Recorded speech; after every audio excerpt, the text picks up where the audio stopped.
Hi, welcome to our video on what should I be doing now? Given the COVID-19 pandemic that we're all facing, I really wanted to put together some action steps for small business owners. My name is Randy Hendershot. I'm founder of Evolution Advisors.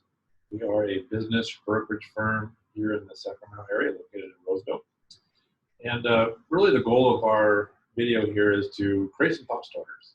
And we're going to chat a little bit about cash flow, revenue, a little bit about loans, how are valuations being affected for businesses given the COVID-19, a little bit on buying a business as well.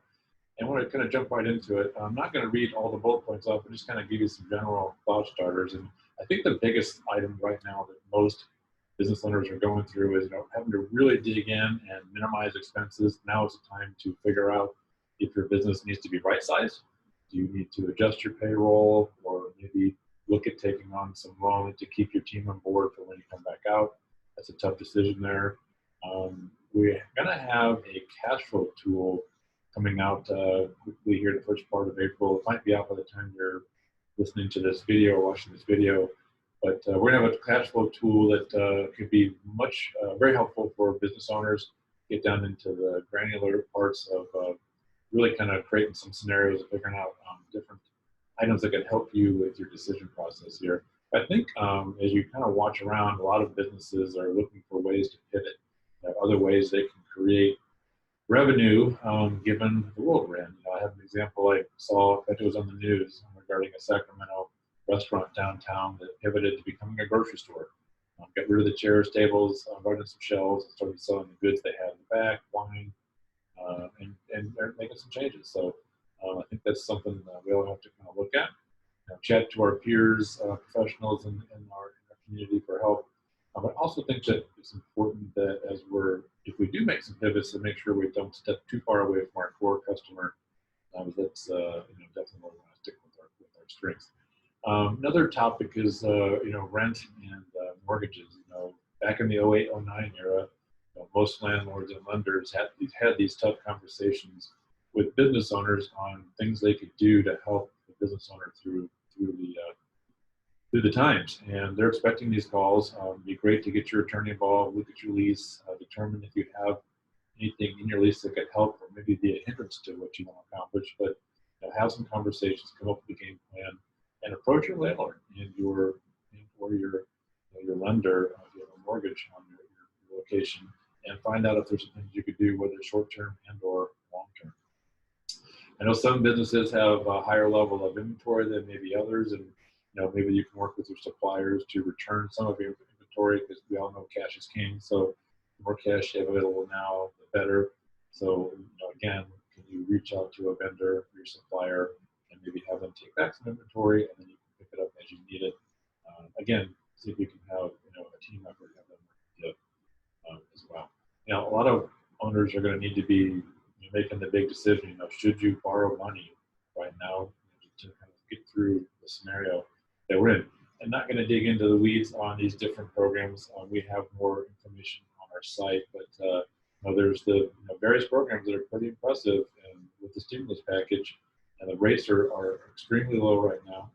Some of these loans are forgivable, but it's going to be a big decision here. Because should you take on a loan to expand, or maybe even a spot where you could purchase a business and expand onto yours with your business in a good spot.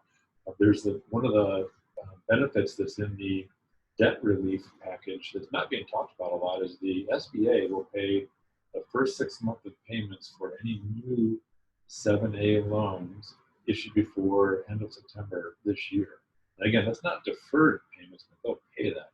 That's pretty impressive there. Could add up to quite a bit of cash flow loans for somebody who might want to acquire a business. Some other ideas, maybe offer gift cards, maybe even offer them at a discount more so than before to help with cash flow and marketing.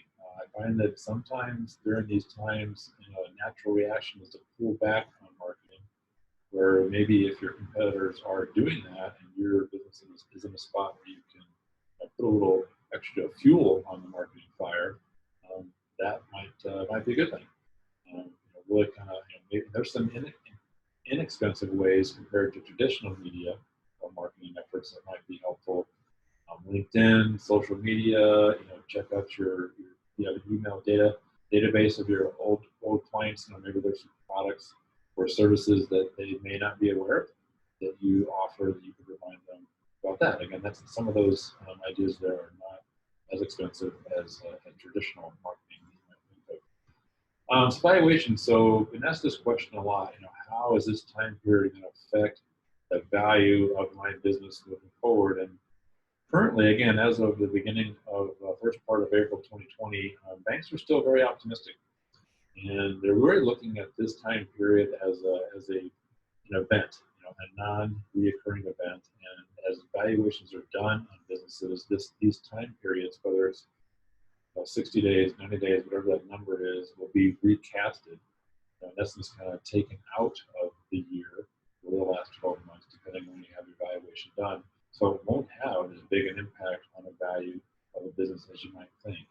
Now, one caveat to that is how quick will a business come back once the green light goes on and we start getting back to some kind of normalcy.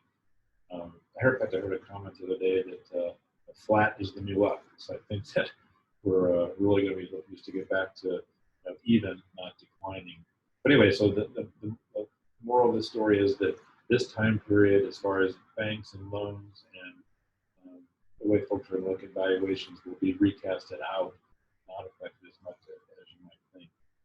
As far as buying a business, this would be a very, very good time to purchase a business, either whether it's an acquisition if you're a current business owner or you're an employee wanting to get into the entrepreneurial world.